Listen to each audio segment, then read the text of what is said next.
बिस्मिल्लाहिर्रहमानिर्रहीम। अस्सलामु अलैकुम। मैं हूं मोहम्मद उसामा गाजी और आप देख रहे हैं न्यूज़ ऑन। कल नवाज शरीफ ने हामिद मीर की अयादत की। आज army chief lieutenant general Zahirul Islam की दिलजोई के लिए ISI हेडक्वार्टर चले गए। जमहूरियत बचानी है तो एहतियात से चले वजीर आजम साहब। कल तक तर्क के ताल्लुक था, आज बहम शीरो शकर। MQM वापस सिंध हुकूमत का हिस्सा बन गई। ये इत्तेहाद कराची वालों के लिए भी सूदमंद हो, खुदा करे। दहशतगर्दी की जंग जीतना है तो फिर कौमी सलामती और कानून नाफिज करने वाले इदारों पर एतमाद करना होगा। तहफ़्फ़ुज़ पाकिस्तान बिल की मुखालिफत समझ से बालातर है। तालिबान से जंगबंदी का मुआहिदा खत्म होने के बाद से अब तक कानून नाफिज करने वाले इदारों पर 3 हमले हो चुके हैं। मुज़ाकरात के मुस्तकबिल पर सवालिया निशान लग रहा है। दामन तार तार होने का डर ना हो तो कहने को तो बहुत कुछ है। खुद साख्ता पाबंदी का अजब खौफ अंगेज दौर है। एक तरफ क़यामत है और एक तरफ ख्वाब का इजहार मुश्किल है। क़यामत के जिक्र करने की जिसारत है नहीं। अब चूंकि ख्वाब और क़यामत के जिक्र की सकत नहीं तो आसान राह तलाश करते हैं।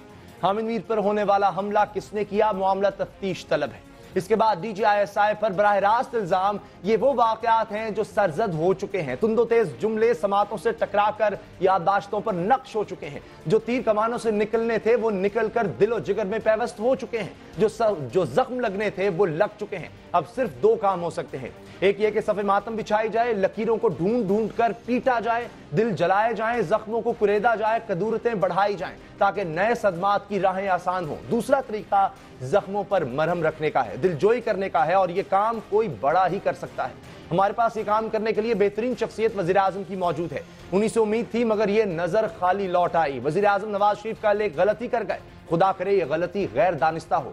कल वो हामिद मीर के आदत के लिए तो गए मगर दूसरे फरीक को भूल गए जिसका नाम लेफ्टिनेंट जनरल जहीरुल इस्लाम है। वज़ीर आज़म को चाहिए था कि वो 2 बोल तसल्ली के जहीरुल इस्लाम को भी बोल देते। चलिए पहले ना सही हामिद मीर साहब की अयादत के बाद ही ऐसा कर लेते, लेकिन वो चूक गए।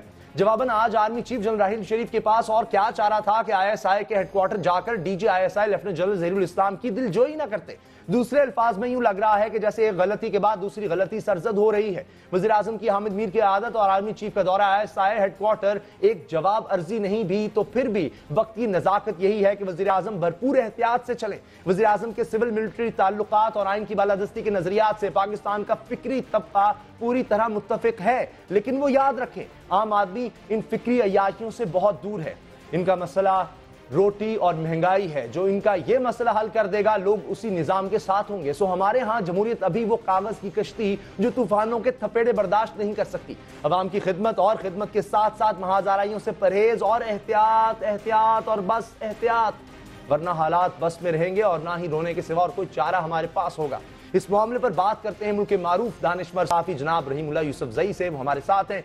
रहीमुल्लाह साहब, आज ये जो डेवलपमेंट हुई है क्या फिर मार्शल लॉ का खतरा है? नहीं, मेरे ख्याल में मार्शल लॉ का ख़तरा नहीं है। ये इख्तलाफात आप देखें कोई नए नहीं हैं, हमेशा से सिविल और मिलिट्री के ताल्लुकात में तनाव रहा है। बहुत शादो नाज़र ये ताल्लुकात अच्छे रहे हैं और ऐसे बेशुमार इश्यूज़ हैं जिनके ऊपर मुख्तलिफ आरा हैं। तो मेरे ख़्याल में ये जो इख्तलाफात हैं इनको दूर करने की कोशिश हो रही है और मामलात इस हद तक नहीं पहुँचे कि हम ये कहें कि माशाअल्लाह लगने वाला है। मेरे ख़्याल में ना कौम इसके लिए तैयार है, न सियासी पार्टियाँ और न ही फ़ौज। तो इख्तलाफात को दूर करने की कोशिश होनी चाहिए, मज़ीद कोशिश होनी चाहिए, क्योंकि ये इख्तलाफात अगर दूर नहीं हुए तो फिर मज़ीद बढ़ेंगे और इससे मामलात और भी पेचीदा हो जाएंगे। मसला पैदा क्या हुआ? हामिद मीर साहब पर हमला हुआ और फिर बढ़ते बढ़ते मामला सिविल मिलिट्री रिलेशंस तक आ गए, क्यों? कि देखें, ये जो एक वाक़या हुआ ज़ाहिर है बड़ा अफसोसनाक वाक़या है और हामिद मीर ने किसी की जान तो नहीं ली, लेकिन उसकी जान लेने की कोशिश क्यों हुई? हामिद मीर ने हमेशा सच बोला है और मेरे ख़्याल में सच्चाई की आवाज़ को दबाने की कोशिश की गई, लेकिन इतनी जल्दी मेरे ख़्याल में नतीजे को अख़ज़ नहीं करना चाहिए। इसमें हमें सब्र से काम लेना चाहिए और ये है कि अब तफ्तीश होने दें। इसके लिए एक कमीशन भी बन गया है, 3 सुप्रीम कोर्ट के जज हैं, तो ये बड़ी एक हाई लेवल का एक इंक्वायरी हो रही है। और मेरे ख्याल में देखें फ़ौज ने भी कहा है कि वो ताउन करेंगे। तो ये अगर कमीशन बाइख्तियार हो और जिसको चाहे उसको बुलाए, उससे तफ्तीश करे, तो इसकी एक साख बढ़ेगी, क्रेडिबिलिटी बढ़ेगी।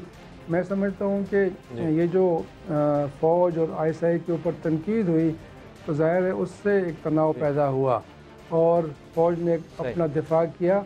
फ़ौज को शायद तवक्को थी कि हुकूमत भी उसका दिफा करेगी, लेकिन हुकूमत अब दिफा कर रही है, पहले वो जल्दी में दिफा नहीं कर सकी। मेरे ख्याल में इसमें हुकूमत से ज़रा देर हो गई, ये पहले ही हुकूमत को करना चाहिए था। लेकिन हुकूमत की आपने बात की, परवेज़ रशीद वज़ीर इत्तलात हैं, वो कहते हैं ISI पर इल्ज़ाम नहीं लगा, ये इशू ही नहीं है, जबकि चौधरी निसार वज़ीर दाखिला कहते हैं कि इदारों पर इल्ज़ाम लगाना ये तशवीशनाक है। ये दो मुख्तलिफ बातें हैं। और फिर पैगाम क्या जा रहा है? वज़ीर आज़म जा रहे हैं हामिद मीर साहब की इयादत के लिए, आर्मी चीफ जा रहे हैं ISI के चीफ के पास, पैगाम क्या जा रहा है पूरी कौम? देखें, पहली बात तो ये है कि हुकूमत के जो वज़रा हैं उनको आपस में भी नोट्स एक्सचेंज करने चाहिए और यकज़ुबान होकर बात करनी चाहिए। हुकूमत का जो नुक्ता नज़र है वो मेरे ख़्याल में अगर एक तरफ से आए, एक वज़ीर बात करें तो बेहतर होगा। अब देखें, हामिद मीर को वज़ीर-ए-आज़म नवाज़ शरीफ बड़े अरसे से जानते हैं, उनका ज़ाती ताल्लुक़ भी है। वज़ीर-ए-आज़म तो गुद्दू गए थे और फिर कराची, तो ज़ाहिर है वो वहाँ मौजूद थे। अगर वो न जाते, वो हामिद मीर की तीमारदारी न करते तो फिर भी उनके ऊपर एतराज़ होता। मेरे ख़्याल में इसमें कोई बुराई नहीं है, तीमारदारी वैसे भी करनी चाहिए, ख़ास तौर पे एक मशहूर सहाफ़ी और आपका जानने वाला भी हो। तो ये तो मेरे ख़्याल में कोई ऐसी जो है ऐसी हैरानकुन बात नहीं है। अब आर्मी चीफ जनरल राहिल शरीफ वो ज़रूर अपने इदारे के लोगों की तसल्ली दिलजोई के लिए जाएंगे, उन्होंने भी कोई गलत काम नहीं किया। ज़ाहिर है ISI जो है उसके ऊपर इल्ज़ाम लगा और ISI के सरबराह का नाम लिया गया। तो आर्मी चीफ देखें, इससे पहले जब यहाँ पे SSD आर्मी कमांडोज़ के बारे में बात हुई जनरल मुशर्रफ के हवाले से, तो उस वक्त वो SSD के लोगों से मिलने गए थे और वहीं पर उन्होंने वो बयान भी दिया था जो बड़ा मशहूर हुआ कि वो फ़ौज के विकार का दिफा करेंगे। तो अभी देखें, उनका एक साथी जर्नैल है और ISI जो है, तो उसकी दिलजोई के लिए अगर वो गए हैं तो उन्होंने अपना फ़र्ज़ अदा किया है। मेरे ख्याल में ये कोई अनहोनी बात नहीं है। बहुत बहुत शुक्रिया रहमुल्लाह यूसुफज़ई साहब, सीनियर तज्ज़िया। हालात इतने ख़तरनाक नहीं हैं जितने नज़र आ रहे हैं। बहरहाल आर्मी चीफ की मुतवक्के है मुलाकात वज़ीर आज़म से इसी हफ्ते, देखते हैं उसके बाद क्या हालात होते हैं। न्यूज़ आर्मी मिलेंगे ब्रेक के बाद। कल तक तर्क ताल्लुक था, आज बहम शीरो शकर। MQM वापस सिंध हुकूमत का हिस्सा बन गई। ये इत्तेहाद कराची वालों के लिए भी सूदमंद हो, खुदा करे।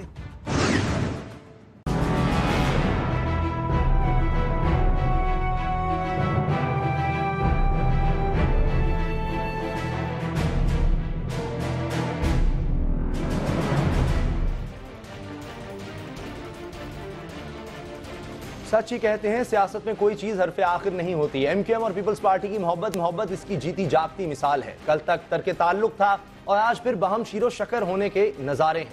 एक साल के करीब जुदाई के बाद दोनों जमातों ने फिर से साथ साथ चलने का फैसला किया और MQM सिंध हुकूमत का हिस्सा बन गई। शराकत इक़्तिदार के फार्मूले के मुताबिक MQM को 2 वज़ारतें मिली हैं, 2 मुशीर और 1 मुआविन ने सिंध काबीना का हिस्सा बने। डॉक्टर सगीर अहमद को सेहत, रऊफ सिद्दीकी को सनत का कलमदान दिया गया है, आदिल सिद्दीकी मुशीर माहौलियात, अब्दुल हसीब औकाफ के मुआविन खुसूसी बनाए गए हैं, फैसल सब्जवारी वज़ीर आला के मुशीर बराए अमूर नौजवानान होंगे। मुशीरों और मुआविन खुसूसी को सूबाई वजीर का दर्जा हासिल होगा। MQM और पीपल्स पार्टी ने मई 2013 के इंतखाबात से कबल रास्ते जुदा कर लिए थे। इंतखाबात के बाद पीपल्स पार्टी ने फिर सिंध में हुकूमत बनाई, लेकिन तहफ़्फ़ुज़ात की वजह से MQM हुकूमत का हिस्सा ना बनी। MQM शिकवा कुना थी कि कराची ऑपरेशन के नाम पर इसके कारकुनों को लापता और मावराए अदालत कत्ल किया जा रहा है। इस मामले पर MQM ने असम्बली के ऐवान में सड़कों में अपना एहतजाज भरपूर तरीके से रिकॉर्ड करवाया। इस दौरान दोनों तरफ से तुंदो तेज बयानात भी आते रहे और साथ में मुफाहमत की कोशिशें भी होती रहीं। कभी लंदन में इजलास हुए, कभी दुबई में मुलाकातों की खबरें आती रहीं। आखिर साबिक वफाकी वज़ीर दाखिला रहमान मलिक ने मुत्तहिदा को सिंध हुकूमत में शामिल होने पर राजी कर ही लिया। सवाल यह है कि जिन मसाइल से MQM ऑपोजिशन में दो चार थी, जो तहफ़्फ़ुज़ात बतौर ऑपोजिशन MQM रखती थी, हुकूमत में शमूलियत से ये दूर हो जाएंगे। पीपल्स पार्टी और MQM का ये इत्तेहाद कराची वालों के लिए भी सूदमंद साबित होगा। इसी पर बात होगी। हमारे साथ हैं सेनेटर मौलाना, पाकिस्तान पीपल्स पार्टी के अहम रहनुमा है और साबिक वज़ीर कानून है। मौलाना बख्श चांडियो साहब, ये फरमाइए, क्या कोई पीपल्स पार्टी की मजबूरी है, मसलहत है कि हर दफ़ा MQM साथ क्यों रहती है? मेरे ख्याल में हमें तो कोई मजबूरी नहीं है और असेंबली में भी ऐसी पोजीशन नहीं है कि मजबूरी में किसी को शामिल किया जाए। हाँ, हमारी मजबूरी सिंध का अमन है, हमारी मजबूरी सिंध की खुशहाली है। इस बहरानी ज़माने में हम चाहते हैं कि जो पार्टियां हैं, हमने तो सिर्फ MQM नहीं, गुज़िश्ता दौर आप याद करें, किसी भी एक पार्टी को ऐसा नहीं अलग रहने दिया अपने से। सबके साथ मिलकर पाकिस्तान के लोगों की एक बड़ी ख्वाहिश थी कौमी हुकूमत की, वही तस्वर जरदारी साहब ने दिया और तमाम पार्टियां थी। अब भी इतनी अक्सरियत है पीपल्स पार्टी को सिंध में कि किसी को शामिल ना करे, लेकिन जैसे मैंने कहा कि सिंध में अमन चाहिए, सिंध में खुशहाली चाहिए, तो मुफाहमत की पॉलिसी से ही मामला तय हो सकता है। और जहाँ तक ताल्लुक़ है तहफ़्फ़ुज़ात का या दूरी के और तेज़ सख्त बयान देने का, हमारी तरफ से ऐसा कोई बयान नहीं आया, तेज़ बयान नहीं आया। हमने कोई ऐसा सख्त लहजा इस्तेमाल नहीं किया। आप पिछले अरसे को देखें, हम तमाम पार्टी के अहदेदारों का रवैया वही था, दोस्तों की तरफ से आते रहा। दोस्तों के तहफ़्फ़ुज़ात होंगे दोस्तों को, लेकिन अल्हम्दुलिल्लाह बेहतर है। लेकिन चांडियो साहब, बड़ी तनकीद होती रही, ANP भी थी, MQM भी थी, आप भी थे, पीपल्स पार्टी थी, यानी लेकिन हालात कराची के दुरुस्त ना हो सके। मुस्लिम लीग नून को हुकूमत मिली, उन्होंने कराची में ऑपरेशन लॉन्च किया। क्या कराची के हालात अब बेहतर हो सकेंगे? पहले तो ये मुफाहमत की सियासत से बेहतर नहीं हुए, कराची में टारगेट किलिंग रूज पर रही। हमने तवक्को तो यही की है और मैं भी समझता हूँ ज़ाती तौर पे भी कि ये इत्तेहाद सिंध के अमन के लिए बेहतर होना चाहिए, लेकिन जितनी तवक्कात मुझे थी या जितनी तवक्कात सिंध के लोग कर रहे थे, वो इत्तेहाद नहीं दे सका, इसमें शक शुबा नहीं। लेकिन अब इतने नुकसान के बाद, इतनी बड़ी तब्दीलियों के बाद मेरे ख्याल में ये इत्तेहाद बेहतर कोई सूरत हाल दे सकता है और हमारी तरफ से नहीं है। आप कह रहे हैं कि बेहतर नहीं सूरत हाल हुई। आपको अगर मेरे सारे प्रोग्राम जहन में हो तो मैंने हमेशा ये कहा है, अपने दौर में भी कहा है कि कराची में अमन अमान का मसला नहीं है, कराची में अमन अमान का बहरान है और ज़िया-उल-हक के ज़माने से शुरू हुआ है और किसी ज़माने में कम, किसी ज़माने में ज़्यादा, और बहुत सारे हाथ इसमें मुलविस हैं जो पाकिस्तान को मुस्तहकम नहीं देखना चाहते, जो पाकिस्तान के इस अहम शहर में इस्तेहकाम और अमन नहीं देखना चाहते, जो पाकिस्तान को मुंतशिर करना चाहते हैं। वो सब की सब कुव्वतें इधर सरगर्म थी और ये भी मैं कहता रहा हूँ कि जिम्मेदारी बिलाशुबा हमारी है, लेकिन मानना पड़ेगा अमन अमान कायम करने के लिए अकेली पीपल्स पार्टी की हुकूमत काफ़ी नहीं।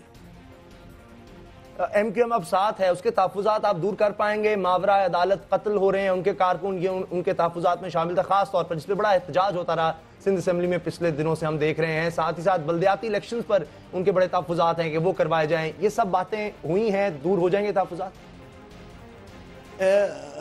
उसामा भाई, ये तहफ़्फ़ुज़ात के बाद ही तो इत्तेहाद हुआ है, इसका मतलब तहफ़्फ़ुज़ात दूर हो गए होंगे ना, उनके होते हुए कैसे इत्तेहाद मुमकिन था? मेरा अपना क्या, आप भी समझ रहे हैं कि ये तहफ़्फ़ुज़ात सारे ज़ाहिर है दूर हो गए होंगे, या हो सकता है कुछ दूर हुए, कुछ गलतफहमियाँ हो, लेकिन इसके बगैर तो ऐसा इत्तेहाद, ऐसी मुफाहमत मुमकिन नहीं थी।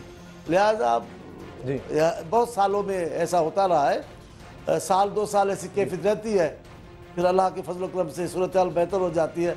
आप भी दुआ करें सिंध की और सिंध के लोगों के लिए, अल्लाह करे इसमें बेहतरी हो। लेकिन पिछले दौर में हमने देखा MQM कई दफ़ा अलहदा हुई हुकूमत से, 5 साल में 2-3 मरतबा ऐसा हुआ। इस दफ़ा कितने अरसे तक आप साथ रख सकेंगे MQM को? देखिए, वो जहाँ तक मैंने उनको सुना है, वो एक तहफ़्फ़ुज़ात का इज़हार करते हैं, लेकिन फिर कौमी मफाद होता है, मुल्क का मफाद होता है, सिंध का मफाद होता है, उसके तहत वो हमारे साथ मिलते हैं, हम भी उनको मिलाने को हर वक्त तैयार होते हैं। अब ये जो खालिस सवाल का जवाब है, ये मेरे ख्याल में अभी कल मैंने अभी देख रहा हूँ कि वो हमारे वज़रा हैं, दोस्त हमारे बन गए, तो कल मेरे ख्याल में उनमें से किसी से प्रोग्राम करें। लेकिन मेरा जवाब यही है कि इतनी मुफाहमत, इतना एहतियात तहफ़्फ़ुज़ात को दूर करके ही हुए होंगे ना, ऐसे तो नहीं हो सकते।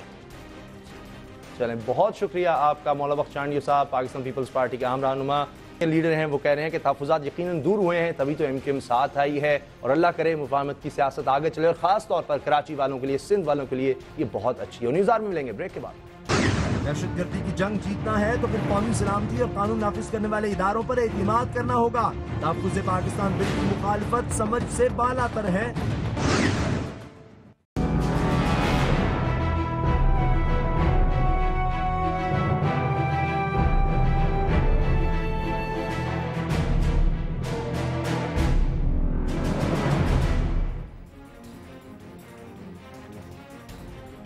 पाकिस्तान अपनी तारीख की एक बड़ी जंग अपनी सरहदों के अंदर ही लड़ रहा है। अपनी जोग्राफियाई हुदूद और अपने ही लोगों में छुपे दुश्मन के साथ लड़ना दुनिया के हर फौज के लिए मुश्किल काम है और ये जंग सिर्फ हथियार से नहीं लड़ी जा सकती, इसके लिए कानून का हथियार नागुज़ीर होता है।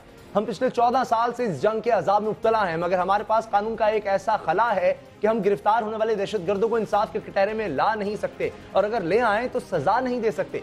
नतीजतन पाकिस्तान के बुनियादी कानून यानी दस्तूर पाकिस्तान की खिलाफ वर्जी होती है, जो पाकिस्तान के शहरियों को जानो माल और शफाफ इंसाफ की जमानत देता है। इस खला को पुर करने के लिए हुकूमत मुल्क के सिक्योरिटी इदारों की मुकम्मल मुशावरत के साथ तहफ़्फ़ुज़ पाकिस्तान बिल ला रही है, जिसके तहत किसी भी मशकूक शख्स को 90 दिन तक हिरासत में रखा जा सकता है। इस कानून के साथ कानून नाफिज करने वाले इदारों के एहलकारों को किसी भी मशकूक शहरी पर गोली चलाने का इख्तियार हासिल हो जाएगा। लिहाजा इस कानून की सेनेट, कौमी असम्बली और सूबाई असम्बलियों में भरपूर मुखालफत जारी है। ये मुखालफत उनकी तरफ से भी हो रही है जो जमातें दहशतगर्दी के खिलाफ जंग जारी रखने की भरपूर हामी है। ऐसा क्यों हो रहा है? सियासी जमातों के खदशात क्या है और तहफ़्फ़ुज़ात क्या? इस पर बात करते हैं अवामी नेशनल पार्टी के रहनुमा सेनेटर जाहिद पीपल्स पार्टी के सेनेटर मुख्तार आजिज धामरा साहब से। जाहिद खान साहब, आपसे शुरू करते हैं। ये बताइए कि अगर ये कानून नहीं आएगा तो पूरी दुनिया में हमने देखा है कि दहशतगर्दी के खिलाफ जंग के लिए इस तरह के कानून आए हैं, तो फिर हमारे सिक्योरिटी इदारे किस तरह दहशतगर्दों का मुकाबला करेंगे? देखिए सवाह भाई, मुझे तो समझ नहीं आते हैं। जिसको आप दहशतगर्दी जो आपके मुल्क में कर रहे हैं उसे तो आप मुज़ाकरात कर रहे हैं, उसके लिए तो आपने दरवाजे खुले रखे। अभी रिसेंटली शहीदुल्लाह शाहिद का एक स्टेटमेंट आया था, अगर आपने पढ़ा होगा, और उसने कहा था कि जो जर्नलिस्ट हमारे अंदर जो तफरीक पैदा करते हैं और हमें कहते कि हम आपस में लड़ रहे हैं, वो हमारे नज़रों से उलझे हुए नहीं है। मतलब उनको थ्रेट था, एक ओपन थ्रेट था। उसके बाद फिर उसने कहा कि हम मुज़ाकरात तो जारी रखेंगे, लेकिन हम जो सीज़ फायर है वो अभी ख़त्म हो गया। आज सुबह कल रात को हमारे बटाबेरा में अटैक हुए, हमारे पुलिस को मार दिए, और आज सुबह चारसदे में पुलिस को मार दिया। आप मुझे बता दें, फिर उसके बावजूद भी आप जो कानून बना रहे हो किसके लिए बना रहे हो? मेरे और आप जैसे शरीफ बंदे के लिए कि वो चेक पोस्ट पे अगर कहीं गलती से खड़ा नहीं हुआ, आपने गोली मार दी, कोई पूछताछ नहीं है। हम इस चीज़ बिल के खिलाफ नहीं है, लेकिन हम कहते हैं इसमें चेक एंड बैलेंस होना चाहिए कि कल किसी इनोसेंट बंदे के खिलाफ तो ना हो। किसी के घर में अगर अंदर जाए और आपको उठा के लेके जाए, 90 दिन के बाद जब आपके खिलाफ कोई चीज़ नहीं होगा और आप एक शरीफ बंदा साबित हो जाएंगे, तो फिर उस बंदे के खिलाफ क्या एक्शन होना चाहिए? यही तो चीज़ें हैं। जब अगर काउंटर आपका के पास उसके जराइम को रोकने का नहीं होगा तो फिर आप कुछ भी नहीं। मौजूदा हुकूमत के तो अपने आप को तो क्लियर कर दे, वो करना क्या चाहते हैं। आज भी मैं अभी जब आपके पास आ रहा था, इससे पहले मैंने देखा कि चौधरी निसार ने उन दोनों कमेटियों को बुला लिया। क्या वो कमेटियाँ ये नहीं देख रहे थे कि वो जब थ्रेट कर रहे थे और आज जो अटैक हुआ वो कमेटियाँ जो तालिबान की नुमाइंदगी कर रहे हैं? हम तो उनको तालिबान की पॉलिटिकल विंग समझ रहे हैं, वो चाहे शमील हक है या चाहे प्रोफेसर इब्राहिम है। तो उनसे नहीं पूछ रहे कि भाई आपने जो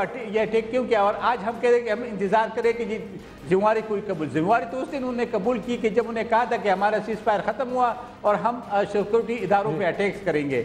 एक और दूसरा उसने यही कहा था कि जर्नलिस्ट अपने रवैया ठीक कर दे, वरना हम उसके खिलाफ हमारे नज़रों से उलझे नहीं है। तो आप देखें जो हामिद मीर वाला वाक़या हुआ, वो पता नहीं ये कैसे हुआ, या अब वो उसकी तो एक अलग तनाजुर है कि जी उसको धमकियाँ मिली थी, वो एक इदारे की तरफ से मिली थी। लेकिन ये भी तो हो सकते हैं कि वो लोगों ने इस्तेमाल किया, इस तरह आपके लाहौर में एक्सप्रेस पे हुआ। तो ये सारी चीज़ें ऐसे है, और अभी भी टारगेट किलिंग हमारे सूबे के अंदर हो रही है। आप मुझे बता दें कि इस सूरत हाल में जो आप बिल ला रहे हैं, अगर मुज़ाकरात के खिलाफ हैं, कहीं ये वजह तो नहीं है कि हुकूमत कहती है ऑपरेशन से पहले हमारे हाथ तो मजबूत हों, हमें लोग लापता ना करना पड़े। एक दिन के बाद हम अगर उसको लेकर जाएं मजिस्ट्रेट के सामने, जो मौजूदा कानून है, तो कोई हमारे पास सबूत ही नहीं होगा, उनके लिए तो कोई आएगा नहीं गवाही के लिए। आजिज धामरा साहब, ये फरमाइएगा, पाकिस्तान पीपल्स पार्टी पर सिंध में तो ये इल्जाम लग रहा है कि वहां पर इस पर अमल हो रहा है, इस तरह के कवानीन पर, अगर अच्छे नहीं है। MQM ये बार बार कह चुकी है कि उनके लोग लापता हो रहे हैं, मावरा अदालत कत्ल हो रहे हैं, पीपल्स पार्टी इस पर अमल तो कर रही है, लेकिन सामने आकर इसके खिलाफ बात करती है। क्या ये हकीकत है? देखें उसामा साहब, मुत्तहिदा कौमी मूवमेंट अब हुकूमत का हिस्सा बन चुकी है। ये मेरे ख्याल में आप गालिबन उनके माजी के मौक़िफ़ की बात कर रहे हैं। अभी उन्होंने हुकूमत को ज्वाइन कर लिया है, अब सूरत हाल कुछ चेंज है उनके मौक़िफ़ के बारे में। सही, लेकिन मुझे ये बताएं कि ये आप इस कानून के अगर खिलाफ हैं, क्या आपको सिक्योरिटी एजेंसीज पर एतबार नहीं है कि अगर 90 दिन तक वो किसी को इन्वेस्टिगेशन में रखेंगे तभी उसके खिलाफ सबूत ला सकेंगे? अभी तो एक दिन में वो क्या कर लेंगे? हम देखते हैं कि जितने लोग पकड़े जाते हैं ज्यादातर 90% तो छूट जाते हैं। देखिए जी, रिमांड जो होता है वो गालिबन 14 दिन के लिए होता है और एक दिन की बात नहीं है, क्योंकि ये जो कानून है इसमें हमने शुरू से ही हुकूमत से ये मुतालबा किया था कि आप तमाम, जब आप तालिबान से मुज़ाकरात करने जब जा रहे हैं तो आप APC कॉल करते हैं और तमाम पॉलिटिकल पार्टीज को एक मेज पे बिठा के बात करते हैं। तो इस कानून में जो डायरेक्ट फंडामेंटल राइट से ताल्लुक रखता है और उसमें तमाम पॉलिटिकल पार्टीज को एतराज आते हैं। अपोजिशन की जमात तो अपनी जगह पर, मगर खुद हुकूमत की जो इत्तेहादी जमात है JUI, वो भी इस ऑर्डिनेंस जो एक प्रैक्टिस की उन्होंने कौमी असम्बली के अंदर, उन्होंने भी एतराज किया है। तो लिहाजा वो कानून जिस पर आपके इत्तेहादी भी एतबार न करें आप पे, उनको असेंबली में लाने से पहले आपको इस तरह का एक बहुत बड़े फोरम पे तमाम पॉलिटिकल लीडरशिप को एतमाद में लेने के साथ ही ऐसा करना चाहिए। आपको ये पता था कि नेशनल असेंबली में आपने अपनी अक्सरियत के बिल बोते पर जो कानून मंजूर कराया, जिस प्रैक्टिस को आपने मुजाहरा किया, उसको आगे चल के नहीं इस तरह होना था सेनेट के अंदर। जब आपको इतनी सारी सिनेरियो आपके सामने था तो इस तरह की प्रैक्टिस का क्या फायदा? माजी में हमारी हुकूमत के अंदर जो भी कानून हमने पास कराए थे, हमने न सिर्फ अपने इत्तेहादी जमातें बल्कि अपोजिशन की जमातें, उनकी लीडरशिप को भी एतमाद में लेने के बाद असेंबली पे हम आते थे। इस मरतबा हुकूमत ने जिस अजलत का शिकार हो गई है, अब ये सेनेट में है और तमाम पॉलिटिकल पार्टी को, अभी जाहिद खान साहब को आपके सामने ये जो एतराज़ात पेश कर रहे हैं, बहुत सारी दूसरी जमातें भी हैं और उसमें पीपुल्स पार्टी भी शामिल है। आपने कहा कि सिंध में पीपुल्स पार्टी की हुकूमत है। जी जनाब, बिल्कुल हुकूमत है हमारी।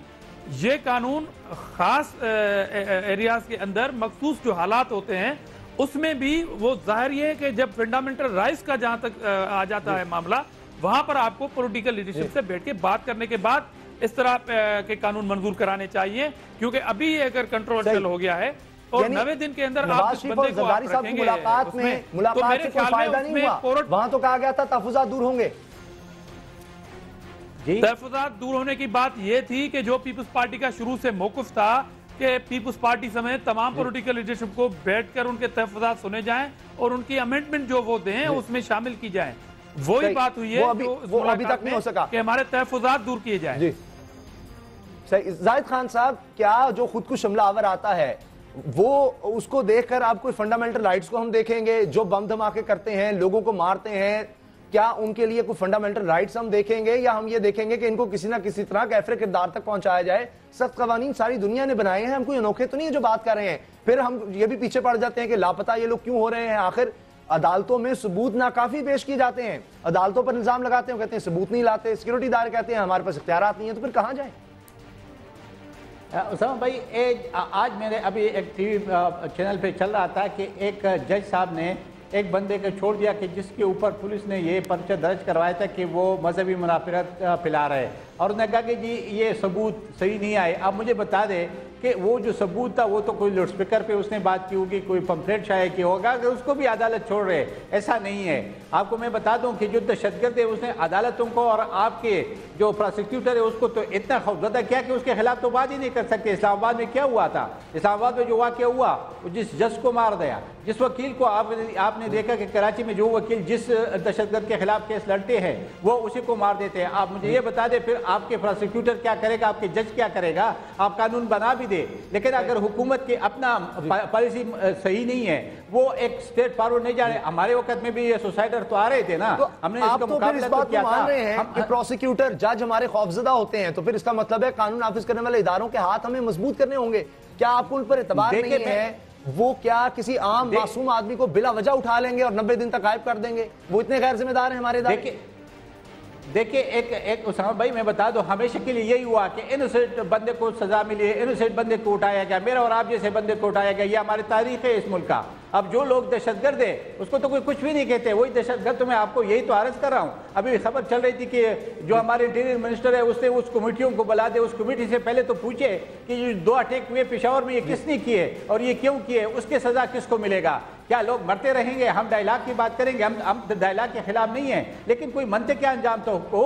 ये मौजूदा हुकूमत की तो डायरेक्शन ही सही नहीं है, वो चाहते क्या है। अगर एक हैंड में आप बात कर रहे हैं उन लोगों से, दूसरी तरफ आप कहते हैं कि जी हमें ये कानून हाथ में दे दे और हम जिसकी मर्जी के खिलाफ इस्तेमाल करें, उसमें तो चेक एंड बैलेंस भी होना चाहिए। जिस तरह डेमरा साहब ने कहा, हमने उनको पहले अपर दी थी हुकूमत को, हमने कहा था कि ये बिल को आप लेके आए हमारे पास सेनेट में और हमारे से बैठकर मुशावरत कर दे और इसमें हम सही तरीके से जो फंडामेंटल राइट्स से मुतासिर ना हो, जो आइन के वायलेशन ना हो, हम आपके साथ उस कानून को पास करने के लिए तैयार है। लेकिन अगर वो नेशनल असम्बली में अपने मेजॉरिटी की बलबूते पे अपने बलडोज किया तो आपका ये ख्याल है कि हम सेनेट में कर देंगे, तो ये खाम ख्याल है। इसलिए हम कहते हैं, अभी भी हमने कहा कि ये कमेटी में जाएगा, हम इसमें अमेंडमेंट करेंगे और उस अमेंडमेंट के बाद अगर हुकूमत मानेगी तो हम लेके आएंगे।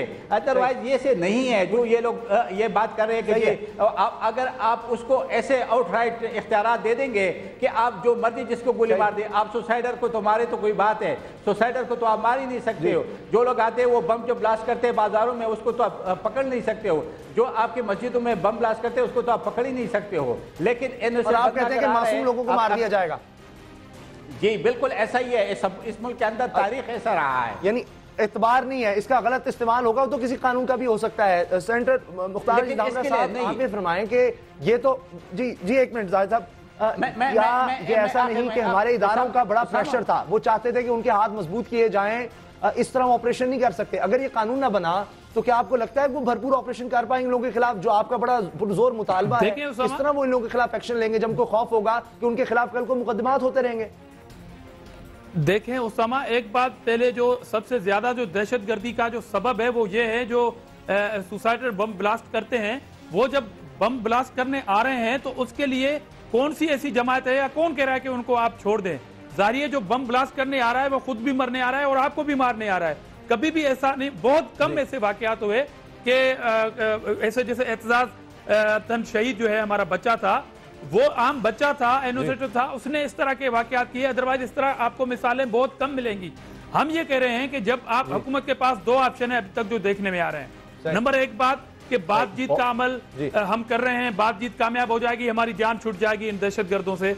और दूसरी बात यह है कि ये जो ऑर्डिनेंस हम ला रहे हैं ये बिल की सूरत में मंजूर हो जाए तब होगा। इस बीच में जो धमाके हो रहे हैं या जो धमाके अल्लाह ना करे, मैं एक मरतबा फिर कह रहा हूं कि अल्लाह ना करे कि इस तरह जो अभी खैबर पख्तूनख्वा में जिस तरह की सूरत हाल दरपेश है, अगर इस तरह के वाकयात हुए तो यहाँ पर जो रियासत की जिम्मेदारी है, एक बहुत बड़ा सवाल है। तो रियासत क्या कर रही है जब तक आपका ऑर्डिनेंस कानून की शक्ल में आ जाए या जब तक आपकी बातचीत कामयाब हो जाए? इस बीच में जी सही, बहुत बहुत शुक्रिया मुख्तार अजीज धामरा साहब, पाकिस्तान पीपल्स पार्टी से उनका ताल्लुक। सेनेटर जाहिद खान साहब अवामी नेशनल पार्टी के रहनुमा हमारे साथ थे। इत्मीनान का फुकदान नजर आ रहा है, खदशात हैं कि अगर ये कानून बनता है तो दहशतगर्दों के खिलाफ नहीं, मासूम लोगों के खिलाफ ये इस्तेमाल हो सकता है। किस तरह ये दूर होगा और इस कानून के बगैर किस तरह भरपूर ऑपरेशन हो सकेगा? न्यूज़ आवर में मिलेंगे ब्रेक के बाद। तालिबान से जंगबंदी का मुआहिदा खत्म होने के बाद से अब तक कानून नाफिज करने वाले इदारों पर 3 हमले हो चुके हैं। मुज़ाकरात के मुस्तकबिल पर सवालिया निशान लग रहा है।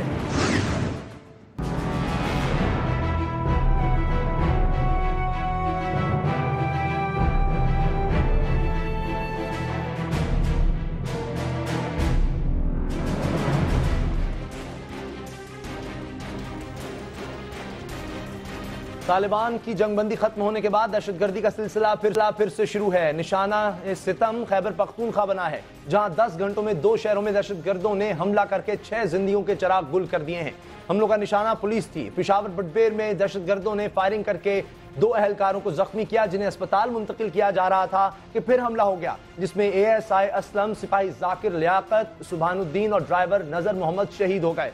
4 सदा में नौशहरा रोड पर मोटरसाइकिल रिमोट कंट्रोल बम धमाका करके पुलिस वैन को निशाना बनाया गया, जिसमें 1 पुलिस एहलकार शहीद और 11 जख्मी हो गए। इससे पहले 18 अप्रैल को फौज के काफिले पर हमले में 1 फौजी जवान शहीद और 3 जख्मी हो गए थे। जंगबंदी के बाद होने वाले इन 3 हमलों की जिम्मेदारी अब तक किसी ग्रुप ने कबूल नहीं की है। जबकि पुलिस आज होने वाले हमलों को पेशावर के नवाही इलाकों में सर्च एंड स्ट्राइक ऑपरेशन का रद्द-ए-अमल करार दे रही है। दूसरी तरफ तालिबान तर्जुमान शाहिदुल्लाह शाहिद का बयान भी सामने आया है कि मुज़ाकरात के लिए संजीदा थे, संजीदा हैं, जंगबंदी के बाद हमलों में पहल नहीं करेंगे। ऐसे में सवाल यह है कि फिर ये कार्रवाइयां कौन कर रहा है? क्या तालिबान हुकूमत पर दबाव बढ़ाने के लिए डबल गेम तो नहीं कर रहे? मुज़ाकरात डेडलॉक का शिकार हैं या ये अमल अंदरूने खाना जारी भी है? इसी पर बात होगी हमारे सीनियर दिफाई तज्जियाकार air vice marshal retired Shahzad Chaudhry. Shahzad Chaudhry साहब, क्या जो हमने अब देखा है एक अलमिया सा बन गया है, हमें कहीं मीडिया मिलिट्री रिलेशन या सिविल मिलिट्री रिलेशन जो है उनमें खराबी नजर आ रही है, उसमें ये दहशतगर्दी के खिलाफ जंग का मामला सारा दब गया है, फोकस नहीं रहा?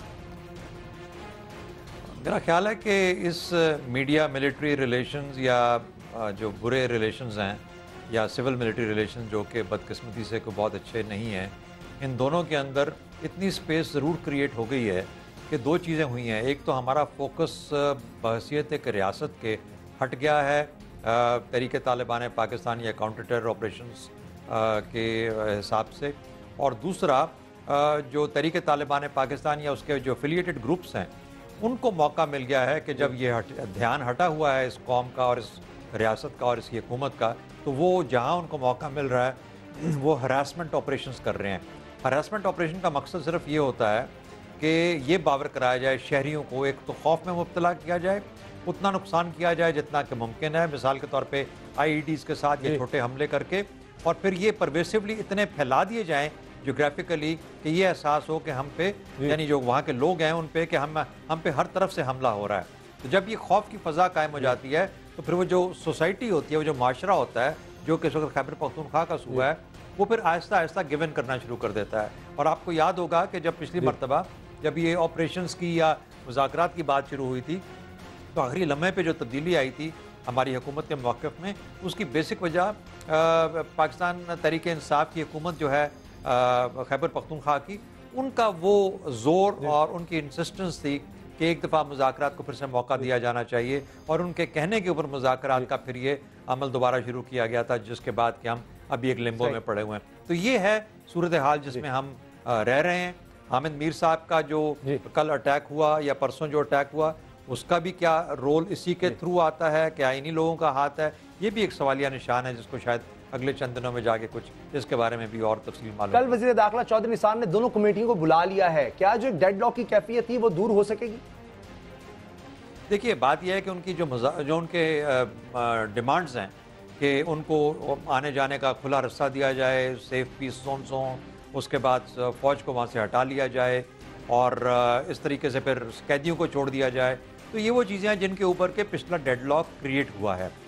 वो कैदी जिनको वो छुड़वाना चाहते हैं वो शायद हुकूमत पाकिस्तान के लिए मुमकिन ना हो उनको छोड़ना, क्योंकि वो कम्बैटेंट्स अगर आज नहीं है तो वापस जाके बन सकते हैं।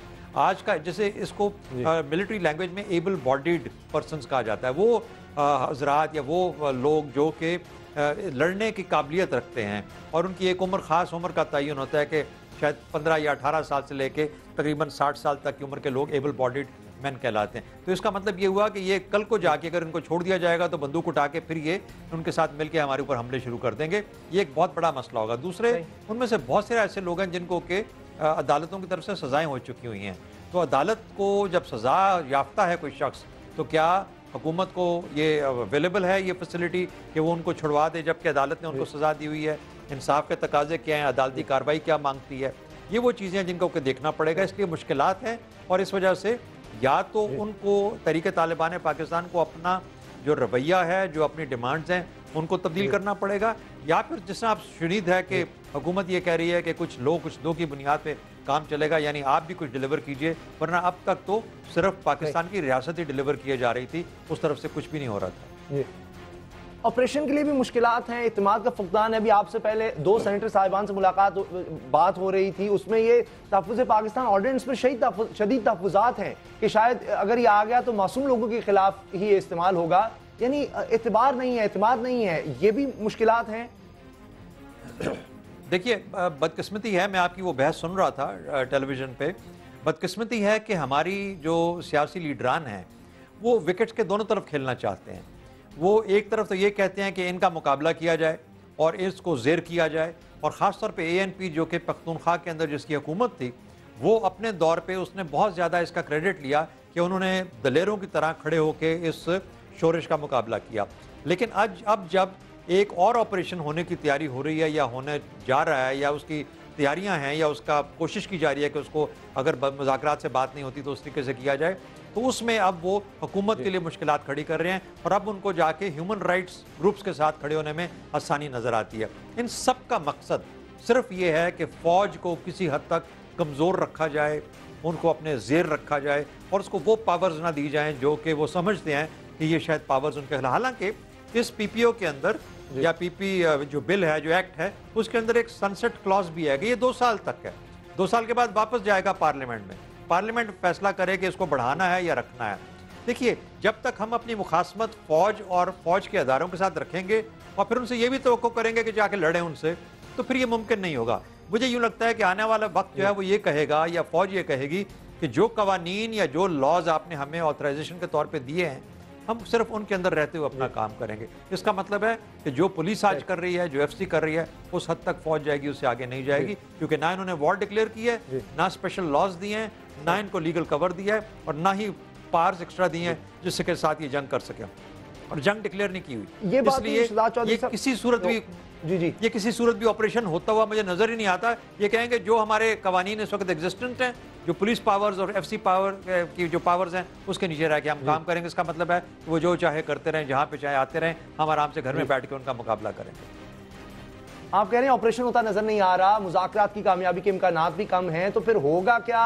शाहिद तो कह रहे हैं पहल हमने नहीं की, तो फिर क्या होगा अगर मुज़ाकरात भी नहीं होते? और जरा ये बता रहे हैं कि हुकूमत की सोच ये है कि ये इंडेफिनिट पीरियड तक नहीं होंगे। I agree with you. मैं ये कह रहा हूँ कि देखिए, ऑपरेशन तो करना पड़ेगा, या तो हम फिर तैयार हो जाएं, हुकूमत उनके हाथ हैंड ओवर करने के लिए रियासत और कौम उनके हाथ में दे दीजिए, और अगर आपने मुकाबला करना है तो फिर अपनी डिफेंस फोर्सेस को एम्पावर कीजिए। जी सही है, बहुत शुक्रिया शहजाद। में बहुत माजरत, टाइम मेरे पास खत्म हो गया। बहुत बहुत शुक्रिया Shahzad Chaudhry, air vice marshal retired, हमारे साथ थे। देखते हैं कल जो मुलाकात होने जा रही है उसमें क्या होता है। न्यूज़ देखने का बहुत बहुत शुक्रिया, दुआ में याद रखिएगा। अल्लाह ताला आपको नफरत और औलाद के गम से महफूज रखे। अल्लाह हाफ़िज़।